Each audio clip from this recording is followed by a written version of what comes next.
বাংলা চলচ্চিত্রে একদিন যে অখ্যাত প্রতিভার পদসঞ্চার ঘটেছিল, সেই প্রতিভার ব্যাপ্তি পরবর্তীকালে এক কিংবদন্তিতে পরিণত হয়। জীবদ্দশাতেই কিংবদন্তি হওয়া খুব কম মানুষের জীবনে ঘটে। উত্তম কুমার এমনই এক বিরল নজির, যার অভিনয়ের টানে আজকের জেট গতির যুবক যুবতীরাও টিভির পর্দায় চোখ রাখতে বাধ্য হয়। প্রবীণেরাও এক নস্টালজিয়ায় আচ্ছন্ন হয়ে পড়েন।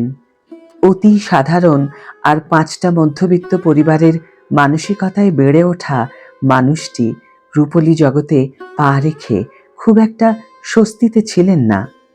আলোকিত বৃত্তের উজ্জ্বল পরিক্রমায় তাকে অনেক চড়াই উতরাই পেরোতে হয়েছে, অথচ পরবর্তীকালে তিনিই হয়ে উঠেছেন বাঙালির নয়নের মণি, বঙ্গজীবনের হৃদস্পন্দন, বাংলা ছায়াছবির এক অনন্য নায়ক।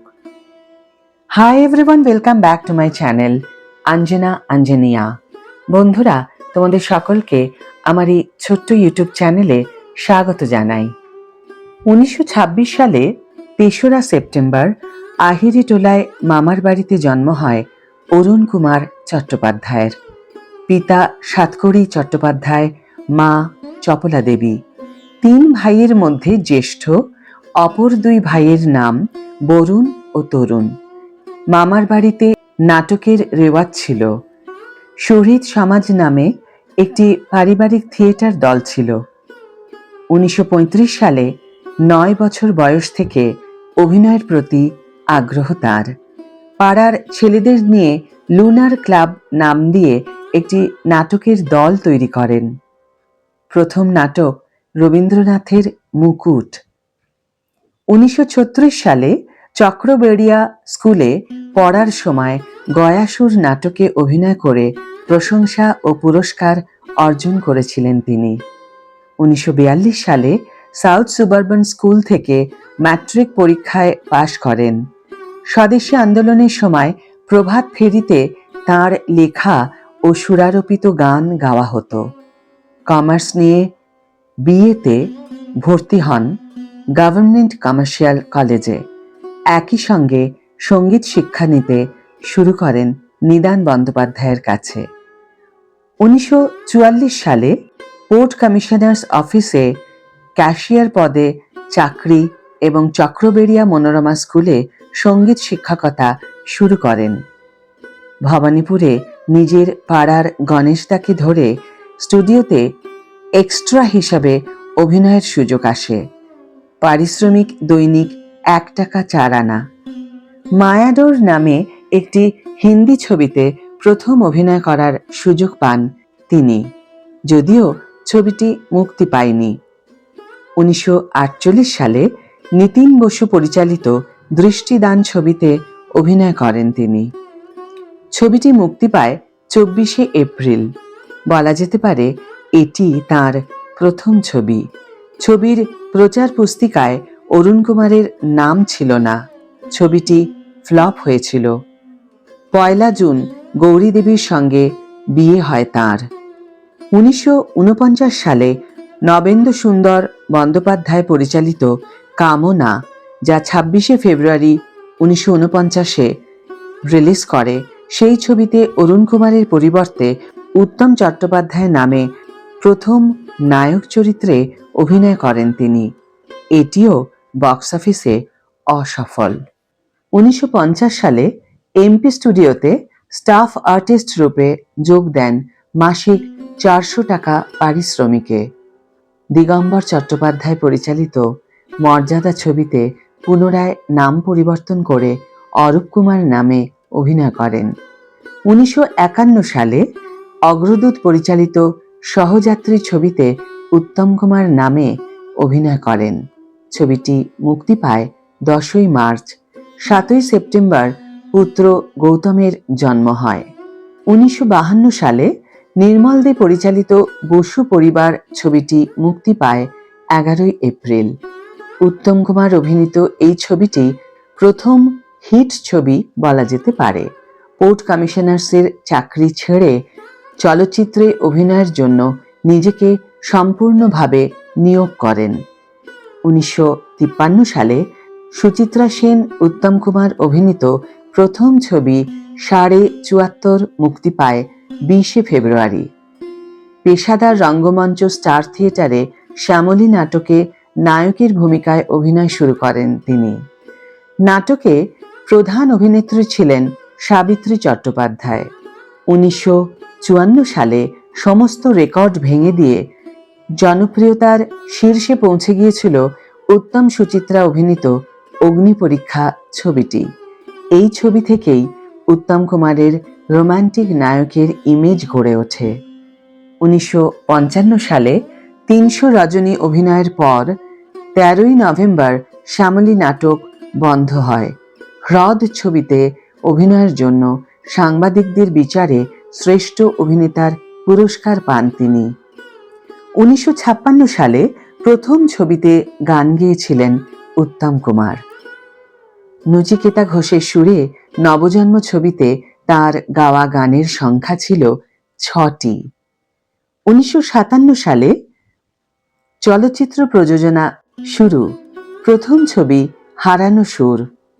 ভারত সরকারের সার্টিফিকেট অফ মেরিট পায় এই ছবিটি। তাসের ঘর ছবিতে প্রথম দ্বৈত ভূমিকায় তার অভিনয়। বাংলা ভাষায় প্রথম সম্পূর্ণ রঙিন ছবি পথে হলো দেরিতে সুচিত্রা সেনের সঙ্গে তার অভিনয়। 1959 সালে উত্তম কুমারের পিতার মৃত্যু হয় 7ই ডিসেম্বর।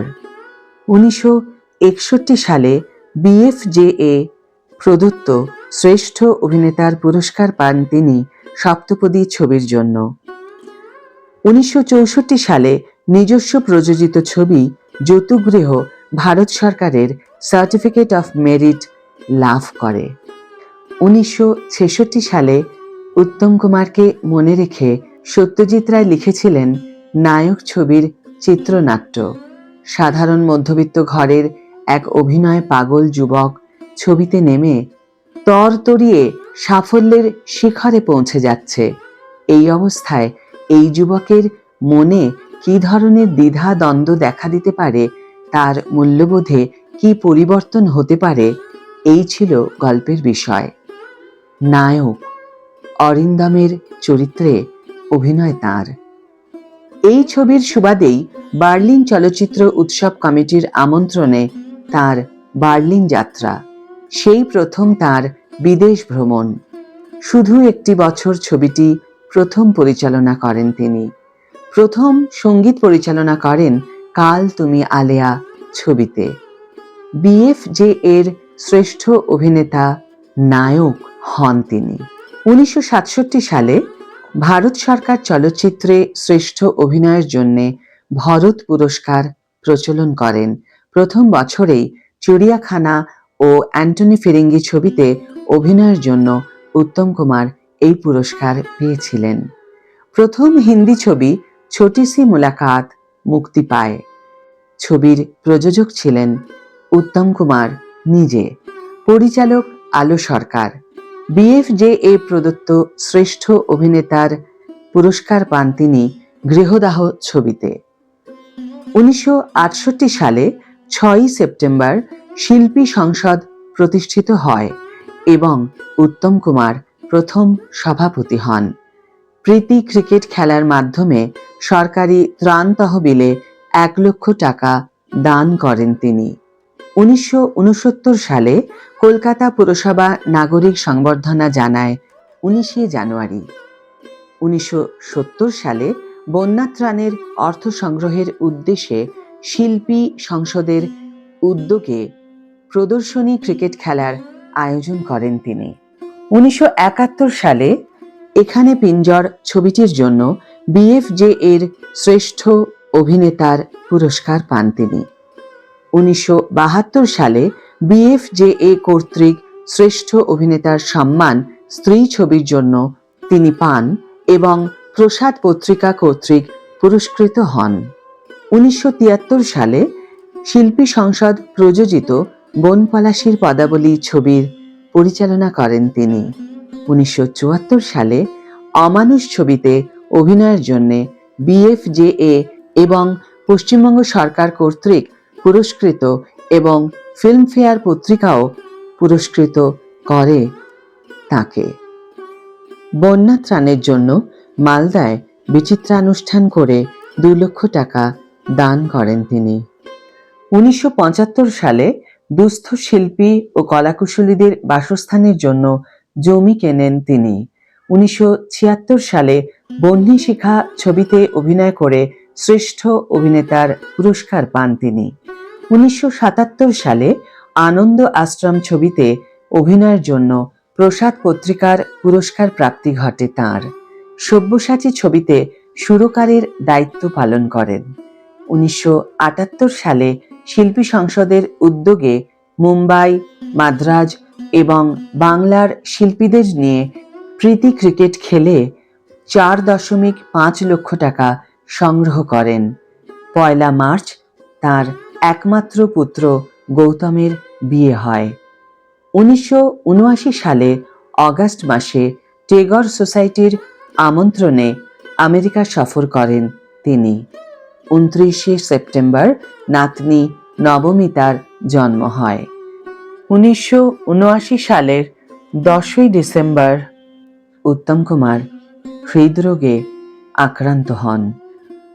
1980 সালের 23 জুলাই রাতে তিনি অসুস্থ হয়ে পড়েন। 24 জুলাই রাত 9:30 বেলভিউ ক্লিনিকে 54 বছর বয়সে মহানায়ক প্রয়াত হন। বন্ধুরা, এই ছিল উত্তম কুমার প্রসঙ্গে জয়ন্ত কুমার ঘোষের লেখা একটি প্রতিবেদন, যা আমি তোমাদের সামনে তুলে ধরলাম। উত্তম কুমার যতদিন ছিলেন বাংলার চলচ্চিত্রে ক্যানবন্দি হতো বাঙালির জীবন। সেলুলয়েডের ফিতে ছাপা থাকতো বাঙালির অহংকার।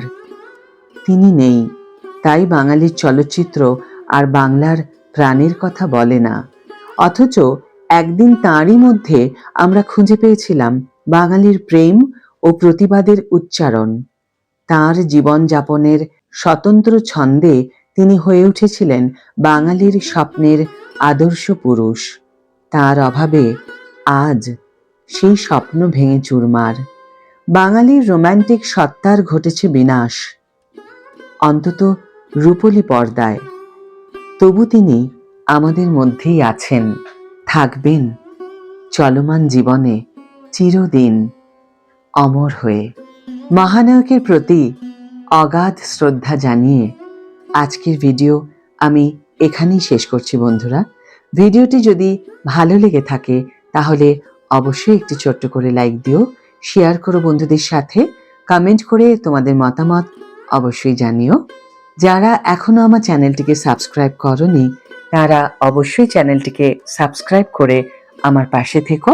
আর যারা অলরেডি সাবস্ক্রাইব করে দিয়েছো তাদের জন্য আমার অনেক ভালোবাসা এবং অনেক ধন্যবাদ। আজ তাহলে বিদায় বন্ধু, দেখা হবে পরের ভিডিওতে। ভালো থেকো, সুস্থ থেকো, সঙ্গে থেকো।